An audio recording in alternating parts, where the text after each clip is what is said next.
Good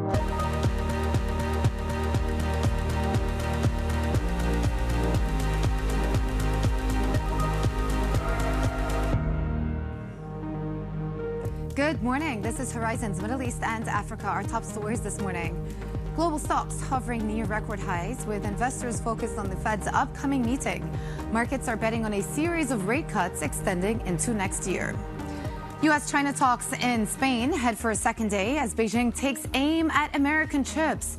TikTok also in focus with the clock running out on a deal over its U.S. operations. And U.S. Secretary of State Marco Rubio is in Israel just days after an unprecedented Israeli airstrike targeting Hamas officials in Qatar. It's just gone 8 a.m. across the Emirates. I'm Jumana Bersechi in Dubai. Well, this is exactly what President Trump said when he was asked about the week. I think you have a big cut. It is perfect for cutting. And, of course, he's referencing the Fed meeting on Wednesday. The expectation is that the Fed will go for a 25 basis point cut. Probably not that jumbo cut that the president is hoping for, but maybe we will get further clues about how the Fed are thinking about the weakness in the labor market and whether actually you can get some validation for all of the rate cuts that are priced in. There are about 3 priced in by the end of this year. So we're going to talk plenty about the Fed in the run-up to that Fed meeting on Wednesday. But let's just take a look at markets. S&P futures trading sideways. Strong week for Wall Street last week. You had the S&P end up 1.6% on the week. Nasdaq Composite up 2%. Once again, an all-time record for the tech stocks in the U.S. The USD slipping marginally, down about 5 basis points. But our colleagues over in Asia, David Inglis, alongside a Standard Chartered analyst, Eric Robertson, were pointing out that actually, some of the weakness in the USD, the momentum to the downside, has started to peter out. And maybe it is because the market needs to see validation of those rate cuts that are priced in. So we're probably going to stall a little bit ahead of that Fed meeting. Gold also, once again, all that glitters is gold, keeps going record after record. So today we are, I believe this is yet another record, 3,646, just shy of 3,650. Up about 9 basis points, and obviously the dovishness in the Fed is impacting how gold has been trading and essentially driving it even higher to the upside. And then Brent also in focus this morning, trading up 0.6%. It actually had a good week last week, adding about 2.3%. This morning, we're focused on some of the comments that President Trump posted over the weekend, suggesting that Europe needs to go harder on any countries that are buying Russian oil and signaling that they could apply extra sanctions on those countries if NATO members do the same. So we'll talk more about that on the show as well. Okay, well, I just referenced David Inglis. He is with us today. David, maybe let's just start off talking about all of the data that came through from China this morning. So negative, I guess, in terms of where the market was expecting this data to come in. Yeah, it actually missed on it missed against all consensus out there. And in fact, just when you look at how the market, I think to one extent was reacting, not so much anymore, was really on the back of other drivers of the market. All that being said, of course, simply underscores the the urgency, perhaps, or the need to really introduce something more. Is what HSBC, who joined us earlier on, said right after the data broke. Now, on the data itself, just to also mention, we also got housing prices numbers, which is why, as you can see, some of the Chinese developers are moving against the grain of really what is still a tide that is mostly higher to the Asia Pacific. We're now at 22062, which is effectively now near, if not at all-time highs. I did just also, as we changed the page, you mentioned gold spot, just to also reference what you just mentioned there. Yes, you are correct, Jumana. Gold is at, spot gold specifically, is at a record high as we speak at those levels. We talked about Korea there, 10 days of gain. Some of the brokers are gaining on the back of this plan out to scrap capital gains tax. PopMart and CATL, that's the opposite call of this JP Morgan note this morning. Separate notes, I should note. Downgrade on this, upgrade on that. And, of course, BYD on the back of the plans right now of the government to take a second look really at ways to stabilize growth in the car sector in light, of course, of extreme competition as far as that's concerned. And I'll leave you with a look at some of the chip stocks in focus. This is really on the back of news. I believe that you will be speaking with Stephen Engel, our correspondent, of course, on the back of this a bit later on. But as you can see, some of the analog plays are actually moving to the upside on the back of China reopening or opening up this probe into U.S. semis on the analog specifically space is concerned, Jumana. Yeah, so many chip stories all the time in that part of the world. David Inglis in Hong Kong, thank you so much. Well, let's pick up on the story David just referenced. U.S. and Chinese delegations are set to resume talks in Madrid later Monday after a first day of meetings covered issues including trade and the fate of TikTok. President Trump says the talks are going fine, but that TikTok's fate will be determined by Beijing's actions. They're negotiating TikTok right now. We may let it die, or we may, I don't know, it depends, up to China. It doesn't matter too much. I'd like to do it for the kids. They like it. I mean, selfishly speaking, I did very well on TikTok, and I got the youth vote. Let's bring in our chief North Asia correspondent, Stephen Engel, in Hong Kong. Stephen, you know, there's been so much news the last couple of months. It's almost like the U.S.-China trade talk discussions have moved to the back burner. But, of course, here we are again, U.S. and Chinese delegations having these talks in Madrid. What is the latest? Where does the discussion stand at this point? Well, the current 90-day extension of that tariff pause from on China expires November 10th, so there's still some time to go there. But keep in mind as well that this meeting in Madrid between Scott Bessent and Jamieson Greer and their counterpart on the Chinese side, He Lifeng, Vice Premier, is really to sort of get the groundwork done or see if there is common ground to have a summit between Xi Jinping and Donald Trump, perhaps at the end of next month on the sidelines of the APEC meeting, maybe around ASEAN. But again, they need to find some deliverables for both sides that work. Maybe that's why TikTok is being negotiated towards the top of this agenda, because the trade issues are thorny. And it's not going to be resolved in a series of meetings between these gentlemen. And also, of course, national security, which was also discussed. It's not going to be resolved in a deliverable, if you will. So TikTok, it might die, as Donald Trump says, in the United States, or they might find a suitable buyer for both parties. So we'll have to watch it. Those talks will resume. After 6 hours Sunday, they will resume again Monday in Madrid. Yeah, you got to wonder how much of this is about trade and how much of this is about TikTok talks that's happening this weekend. Yeah. But look, the conversations could have got off to a rocky start, right? Because David was just walking us through this. China did announce investigations into U.S. semiconductor sectors. Right. What do we know about that? What are the details? A little bit of a tit for tat here, because, again, just prior to that move by the Ministry of Commerce on Saturday announcing that they've launched 2 investigations into American chip policy and also those analog IC chips from the likes of Texas Instruments and Analog Devices. Again, these are not cutting-edge chips. They go into everything, though, that is electronic, just about, from medical imaging devices to your smartphone and to electric vehicles.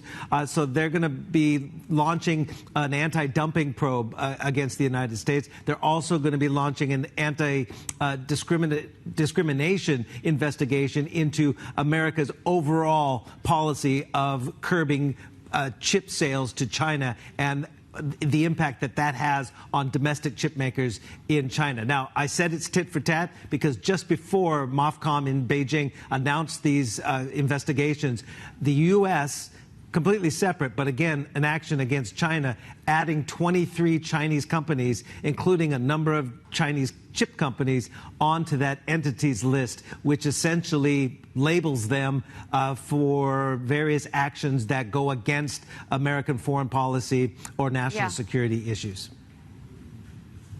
Yeah, and we just put up a chart of some of the chips price action overnight in APEC. Stephen Engel, thank you so much. Now, stocks are hovering at record highs, with the MSCI All Country World Index holding steady ahead of the Fed decision later this week. The key question for investors is whether Fed officials will push back against market bets on a series of rate cuts extending into next year. Joining us now is algorithm research founder and CEO Ketaki Sharma.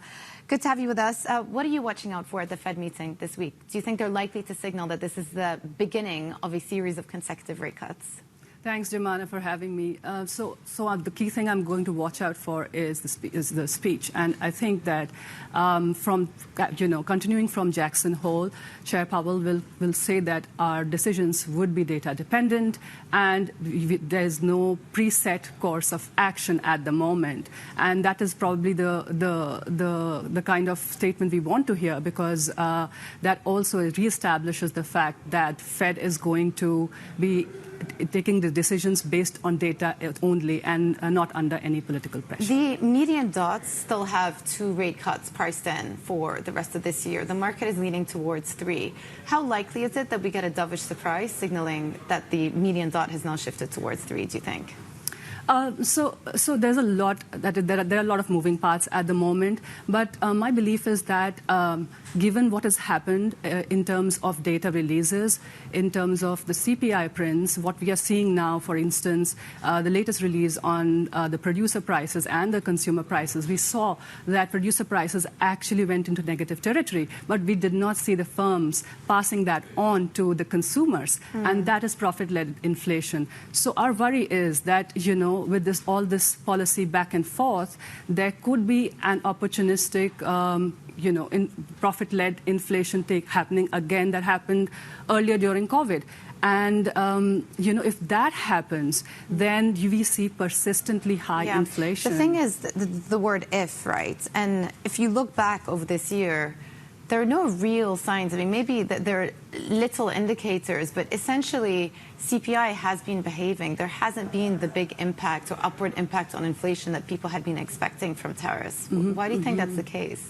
Well, there are many reasons. So firstly, there are a lot of structural changes that are policy changes that are introduced to the economy at the moment. So from being a very open economy, the U.S. is trying to, make in America. So that's a huge structural change that is brought in. So I think, and the tariffs are also evolving. So it's not like, it happened and now we are seeing some sort of silence and we are going to see impact.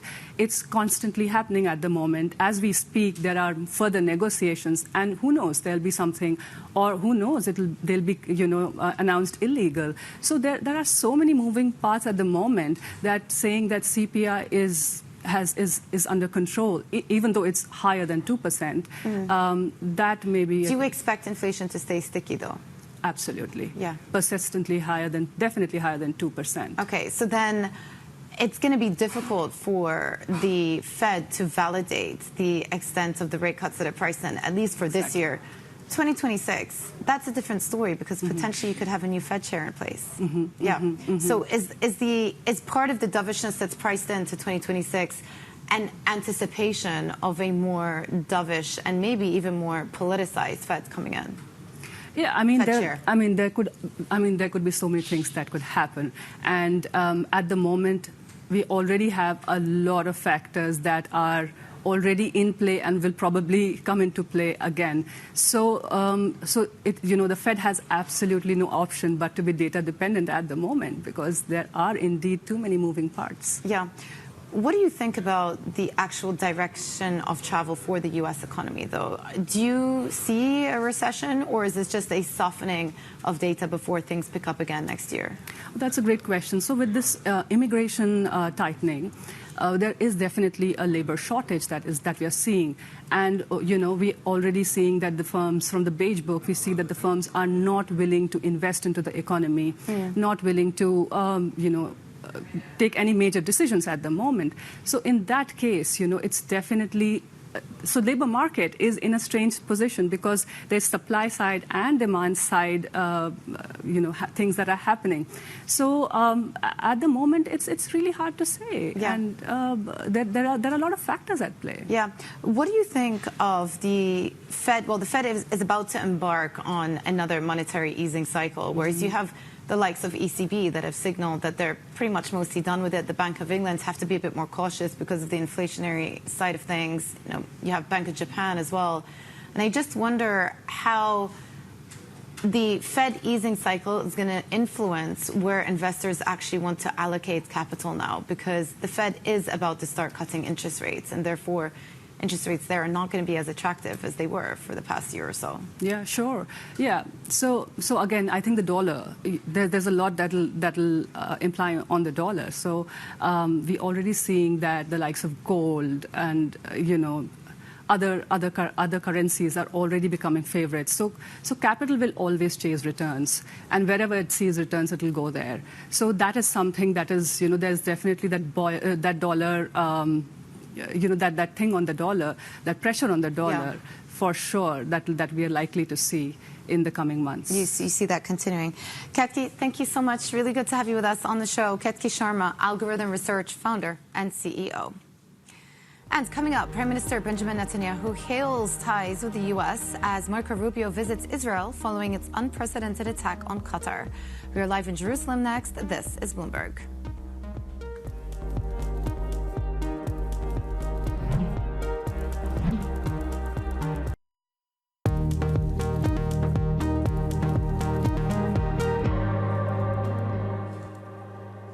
Welcome back to Horizons Middle East and Africa. I'm Jumana Bersachi in Dubai.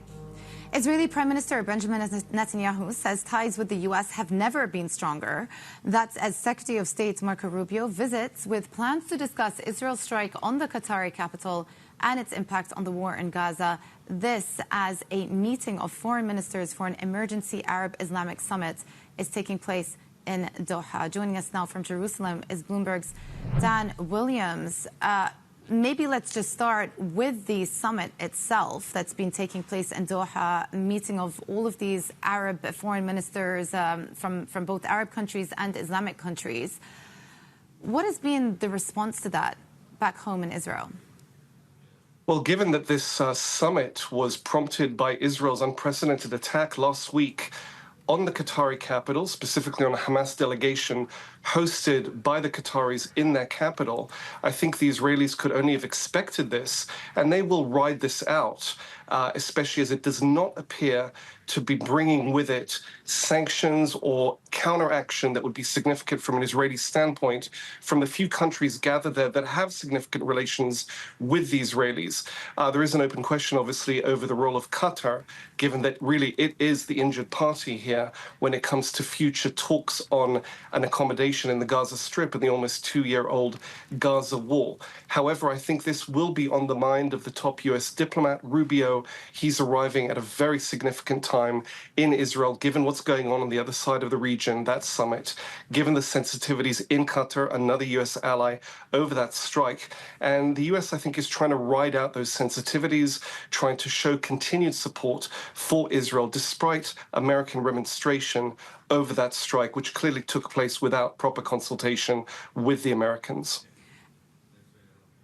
Dan, how did the strike on Doha go down back home as well? Was the broad public in support, especially given the fact that it was, to a certain extent, unsuccessful because it did not take out the key Hamas negotiator? What has been the reception back home, especially as well from the families of those hostages that are still being held in captivity?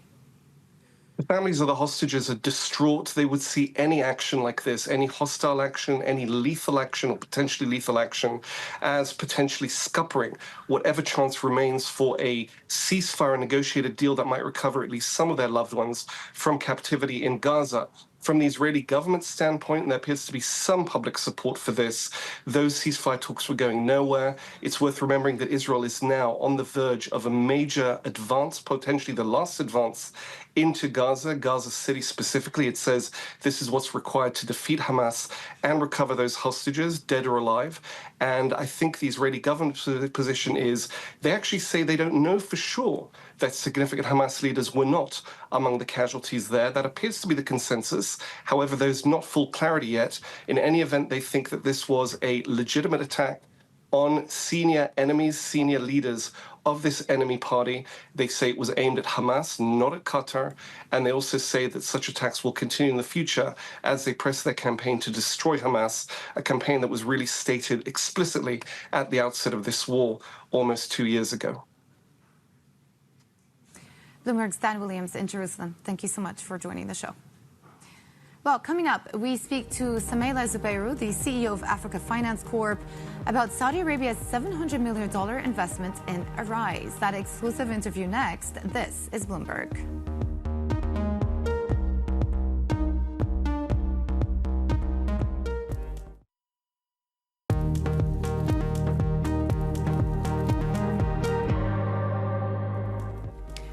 Welcome back to Horizons Middle East and Africa. I'm Jumana Bersachi in Dubai.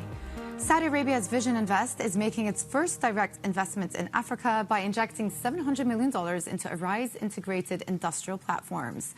The funding will help Arise expand its development of green and sustainable industrial ecosystems across the continent. CEO of Africa Finance Group, Samaila Zubairu, a shareholder in Arise, told us more about the deal. It's a good transaction that shows that we're making progress and that we're capturing value, we're creating jobs on the continent. And the Saudi investors want to be a part of this. You know, they are keen to diversify their economy as well. They're keen to connect to resources on the continent. They're keen to have a partnership, you know, that enhances food security for them as well as jobs for their people as well. So this is really a good transaction for both parties. Do you have insight into potential more interest by the Saudis to invest even more so outside of just this one transaction? Definitely. We actually have interest from two other parties looking at our ports and logistics business.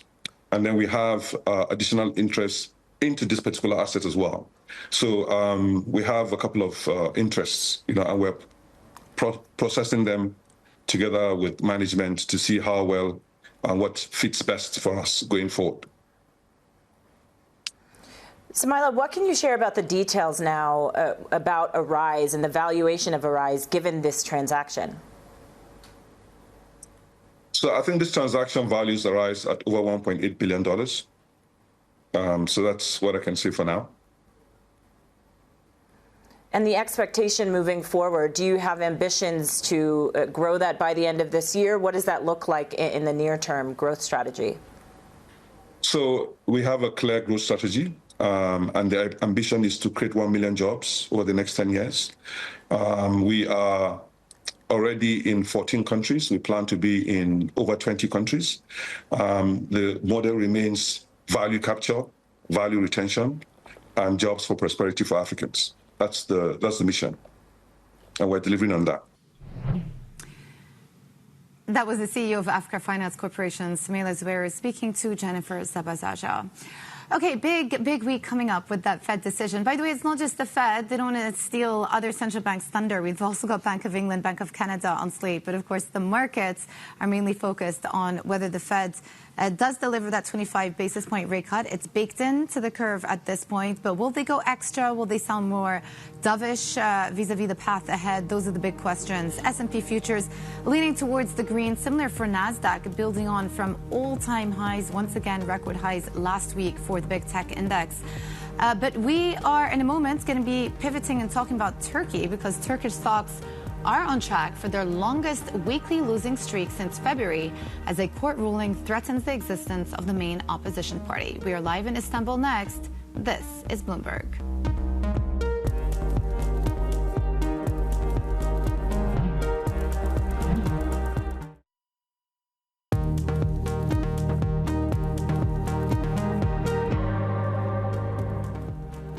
Good morning. This is Horizon's Middle East and Africa, our top stories this morning. Global stocks are hovering near record highs with investors focused on the Fed's upcoming meeting. Markets are betting on a series of rate cuts extending into next year. U.S.-China talks in Spain head for a second day as Beijing takes aim at American chips. TikTok also in focus with the clock running out on a deal over its U.S. operations. And a Turkish court is set to rule on the fate of the country's main opposition party. We'll look at what the political standoff means for the markets. It's just gone 8:30 a.m. across the Emirates. I'm Joanna Versace in Dubai. So Fed, the main event this week. I spoke about this earlier. It's not just the Fed. We've got others. We've got Bank of England, Bank of Canada. But Fed is going to steal the show. President Trump angling for a big cut, but markets are priced for 25 basis points. It would be a really mega surprise if they go for a jumbo cut. But let's see what the language is like, the tone, whether they actually validate the full 3 cuts that are priced into the curve this year, 2025, and perhaps the dovish pricing that is priced in by the end of next year with terminal rates below 3%. So all of that to come this week. S&P futures building on gains for last week. The index ended up 1.6% for the week. The NASDAQ composite, a record high, ending up 2% for the week. So very strong momentum still in U.S. equities. The USD slipping a little bit today. And again, the theme of this year has been one of dollar weakness, but we have seen that effect sort of subside in the last couple of weeks, perhaps in anticipation of this Fed meeting. Gold at record highs, up 6 basis points. We continue to see money going into the safe haven there. And then Brent up about 0.5%. It was a positive week for the energy complex last week.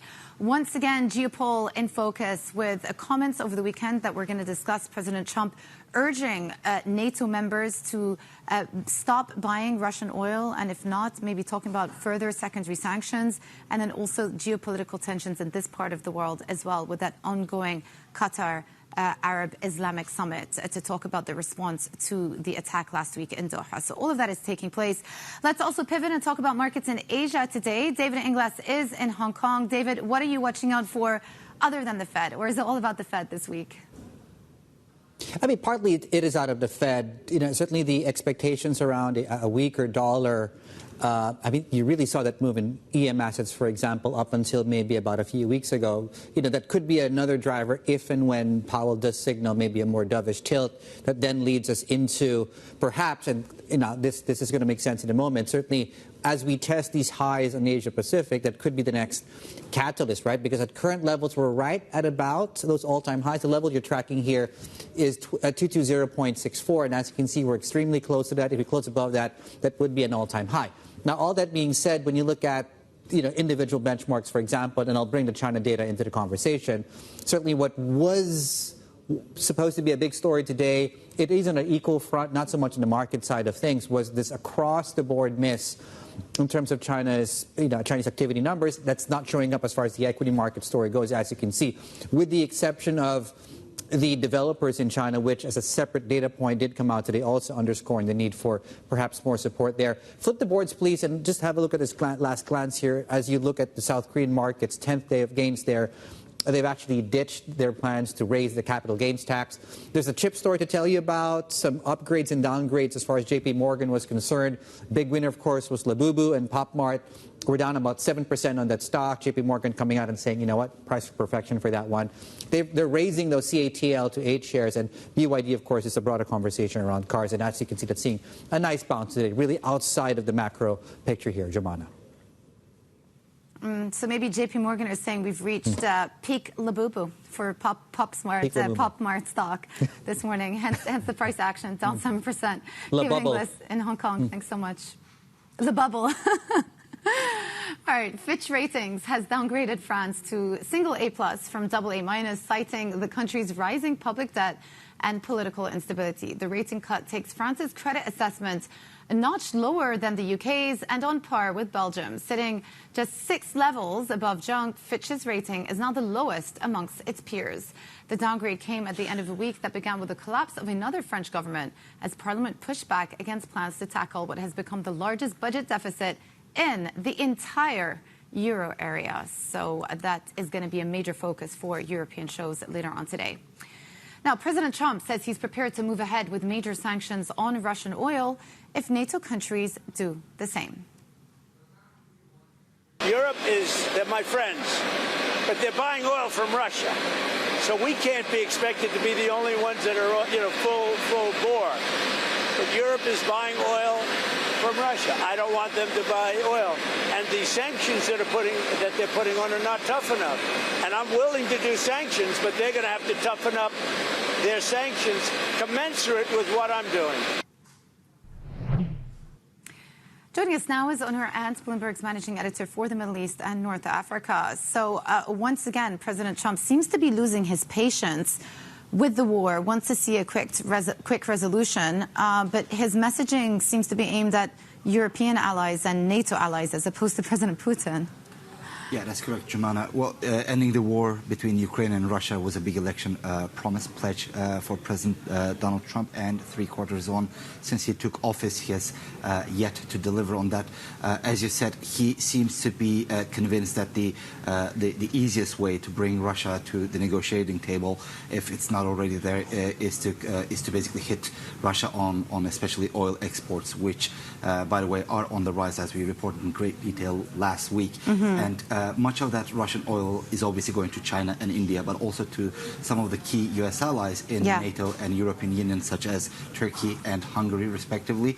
And we're seeing that Trump is putting pressure on allies in NATO and G7 and the rest of the world to basically follow its lead on what it sees as the push for pushing down Russian oil exports, so that Russia can make little money, and that therefore that will somehow result in Putin more willing to come to terms with Trump on how to weaker wrap economy. up this war. But I guess if you look at these comments, they're specifically targeted mainly at Hungary and Turkey, so less to do with full European nations and more to do with Hungary, obviously, and then Turkey, important NATO member as well. Why do you think he's opting to go down that track?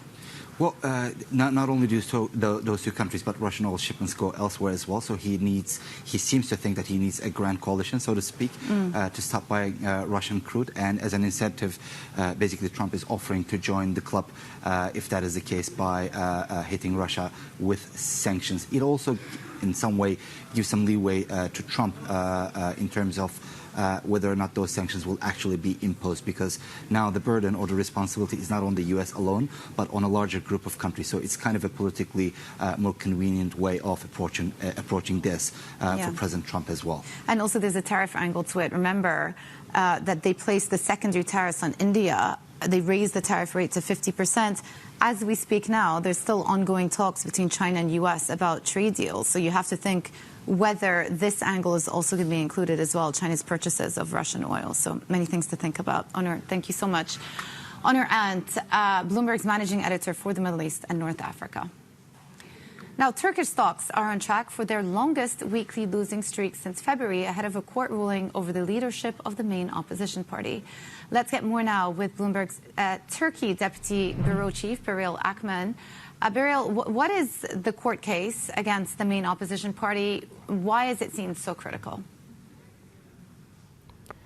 Good morning, Jumana. Today, a court in Ankara will decide on the legitimacy of a 2023 Congress that the main opposition party, better known in Turkey by the name CHP, held. Now, this Congress at the time elected a new chairman, ousting a 13-year-old former leader. And they have been attributed, the new administration has been attributed to mobilize the party, especially in the local elections last year, and lead against President Erdogan's AK Party in recent polls. So for the party, this court case is seen as an existential threat that could end the way we know it is formed and lead to volatility both in markets and within the country, possibly protests and unrest. So it is seen as a very critical case, both by officials here, by people, as well as for markets. And could we likely get a market reaction to today's ruling? Are investors watching what's happening on the ground closely? Absolutely. So there are a number of scenarios today, but we likely will expect a ruling from the court. And the most likely, as well as the most riskiest scenario for a lot of people, for both the CHP and for investors, is if the court decides to nullify the 2023 Congress. Now, that would unseat the current chairman, Özgür Özel, and his top administration. And there are two cases. Should that happen, either the former party leader, Kemal Kılıçdaroğlu, could be reinstated, or the court could impose a separate trustee. Now, both cases are seen as risky, but Kılıçdaroğlu's arrival is seen as even riskier because it is seen as something that would weaken the party and lead to volatility in the markets. Now, we have already seen that happen in the last few weeks when the court nullified the CHP's Istanbul administration that was also elected in 2023. Like you said, stocks came under pressure, so did bonds. So we could see that more happening today based on the decision. Yeah, big one coming up. Beril Akman, Bloomberg's Turkey Deputy Bureau Chief, thank you so much. Now, Iran's top security body has warned that European threats to reinstate UN sanctions could hinder efforts to restore international inspections at its nuclear facilities. The Supreme National Security Council says Tehran has agreed to submit reports on its nuclear sites to the IAEA under an agreement that could pave the way for the Vienna-based agency to resume site visits. But it warns those arrangements will be suspended if there's any hostile action against Iran and its nuclear facilities. And coming up, we discuss luxury spending trends in the GCC with Saeeda Jaffar from Visa next. This is Bloomberg.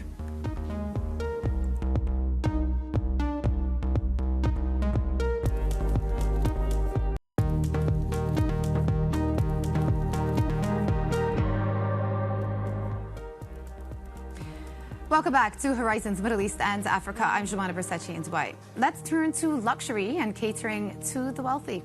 A report from Henley & Partners says the UAE is on track to become the world's top destination for high net worth individuals by the end of this year. With this in mind, Visa is launching a premium product to appeal to wealthier customers. For more, we're joined by Saeeda Jaffar, SVP and Group Country Manager for GCC at Visa. Well, there's lots to talk about. Maybe let's just start with this new payment product, Visa Private, I believe it's called. This is a specific product catering to high net worth individuals. Why did it make sense to launch the product now? Absolutely. Thanks for that, Jumana. Look, as you said, rightly said, the UAE is becoming home to some of the largest, highest spenders in the world. And because of that background, it makes perfect sense to launch an affluent card out of the region. The number of people that are both in the region plus moving to the region is really second to none. So what we did is we looked deeply at what are the preferences and spend behaviors of this affluent high net worth segment. And based on that, we curated a bunch of very specific, very bespoke, very exclusive offers and privileges for them. And they're created Visa Private. So your data has shown that there's been a 130% surge in luxury spending over the last 2 years. Is that growth unique to the UAE, or are you seeing that in other parts of the world as well? So the growth is much more amplified in the UAE. We do see growth in other parts of the world as well, but what we see coming out of the UAE and the GCC is much higher, much above the rest of the world. So the 130% number that you mentioned over the last 2 years is certainly for this part of the world more than anywhere else. And we see that being spread out across a number of different categories, right? And I think probably the two largest categories that we see that is in travel. So airlines, hotels, F&B, and then the second is on luxury spend. So watches, jewelry, fashion. But those are the two biggest drivers of that. Yeah. How has this showed up necessarily in spending habits that you can tap into with some of the services that you're offering with this new product? Great question. So let's maybe peel that a little bit, right? So where does it show up? It shows up, as I said, in travel. It shows up in luxury. So let's peel that a bit more. In luxury, it shows up, for example, jewelry purchases, $11,000 on average. Watches, $10,000 on average. Hotel bills, roughly, 1,400, but remember, this includes F&B as well. So what we've done is understanding these behaviors. We've curated benefits that go and they complement these patterns. So number one, for example, is access to Harrods. That's a merchant that is very top of list if you look at the affluence, and we've created specific programs with this card that you get access to that you wouldn't get access to otherwise. Two, we've created travel benefits, especially the concierge benefit that you don't get access to without this card, and that concierge allows you to be able to get access to all the latest hotels, F&Bs, all of that. So lots of benefits. Yeah. At the same time, there are plenty of companies and fintech companies also looking to cater solutions to high net worth individuals because there has been such a huge influx into this part of the world. How do you stand out competitively? Because there is a lot of competition here, more and more banks moving here, and those fintech solutions that I mentioned as well. Absolutely. So we partner with most of them. Visa, as you know, is a B2B2C company. We're a technology provider. So all the banks, a number of the fintechs, most of them will use our technology, will build their propositions on our technology. So for us, really, it's about cooperation, it's partnership, and it's about making sure that together we're able to serve our customers. Yeah. Are you deploying artificial intelligence to pick up on some of those trends and spending habits that you just referenced now? Absolutely. Artificial intelligence is something that Visa has been very deeply involved in for many years. In fact, last year, we celebrated 30 years of AI in Visa. And we use it for a number of different reasons. We use it first and foremost for security. Every single transaction that's processed by Visa actually goes through a very detailed assessment from a cybersecurity, from a risk perspective to make sure every time 500 parameters are extracted, and all that big data is used to assess the probability of those transactions. So that's one part of it. We absolutely use AI to make sure that we provide the highest level of safety and security. But on the other hand, as you said, to make sure we are able to meet our consumers exactly where they want to be met and to be able to be as relevant to them for providing offers that are as contextual and as useful to them as we can. So we're deploying AI very, very deeply on both ends. Very interesting. Saeeda Jaffar, SVP and Group Country Manager for GCC at Visa. Thank you so much. Well, for more of these stories looking into the intersection of wealth and power in the region, sign up for our Mideast Money newsletter on Bloomberg.com. And coming up, Lesotho is sending a delegation to the U.S. to plead for a reduction in tariffs, crippling the country's textile industry. We'll bring you the latest next. This is Bloomberg.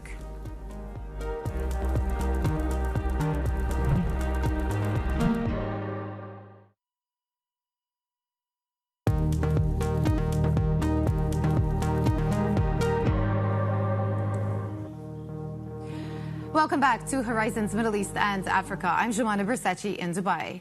The U.S., Saudi Arabia, the UAE and Egypt have proposed a plan to end the conflict in Sudan. It calls for an immediate 3-month ceasefire followed by a permanent truce and a 9-month transitional government not controlled by the warring parties. The proposal also calls for an end to external military support for the Sudanese army and the rival rapid support forces. The Democratic Republic of Congo and Rwanda have reportedly signed a U.S. brokered agreement to reform their mineral sectors. According to Reuters, the deal is part of a peace effort to resolve conflicts in the mineral-rich eastern Congo and aims to attract foreign investment.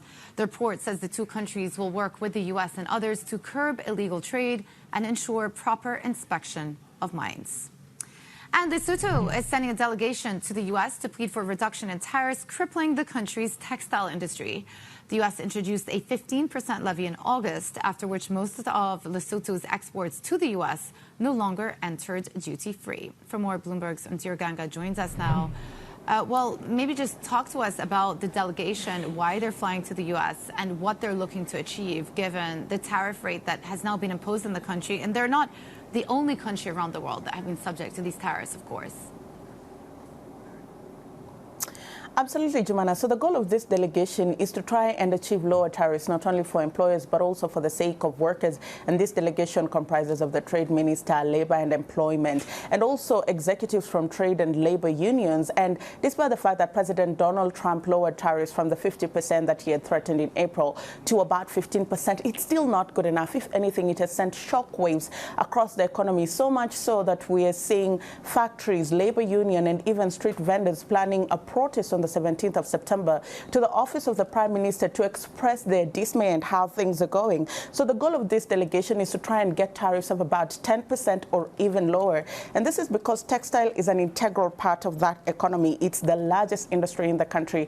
It employs about 12,000 people, 40,000 jobs created indirectly. And these are factories that supply key retailers in the U.S. Exports to the U.S. accounted for up to 11% of GDP. And now when these tariffs come in, what they're doing is they're destabilizing the sector because there's so much uncertainty and buyers are a little bit hesitant to buy.